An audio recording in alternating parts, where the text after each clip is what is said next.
దారుణం జరిగింది. ఇంటర్మీడియట్ విద్యార్థినిపై సామూహిక అత్యాచారం జరిగింది. Cool drink. హైదరాబాద్ శివార్లో దారుణం జరిగింది. కామంతో కళ్లు మూసుకుపోయిన ఓ యువకుడు వృద్ధురాలిపై అత్యాచారం చేశాడు. అనంతరం తలపై గొడ్డలితో దాడిలో మహిళపై అత్యాచారం ఘటన సంచలనం రేపింది. నిర్మల్ జిల్లా నుంచి ప్రకాశం వెళ్తున్న మహిళపై డ్రైవర్ నోట్లో గుడ్డలు కుక్కి అత్యాచారాలు జరుగుతున్నాయి. నిన్నగాక మొన్న హైదరాబాద్ నడిబొడ్డున మైనర్ బాలికను మరి అధికార పార్టీ ఫ్రెండ్లీ పార్టీ వారి నేతల పిల్లలు అత్యాచారం చేస్తే కనీసం వంటిల్లు వదిలి ప్రశ్నించలేని స్థాయిలో ఉన్నాం.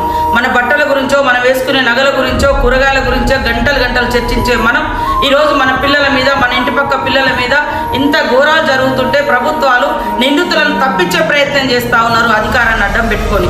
ఇలాంటి టైంలో ప్రతి మహిళ బయటికి వచ్చి ఖచ్చితంగా ఈ రాష్ట్రంలో ఈ సమాజంలో మహిళకు బతికే స్వేచ్ఛ ఉంది. స్వేచ్ఛగా వాడి బాత్రూమ్ లో గోడ మీద ఉండే బొమ్మ కాదు, వాడిని కనిపించిన అమ్మ కూడా.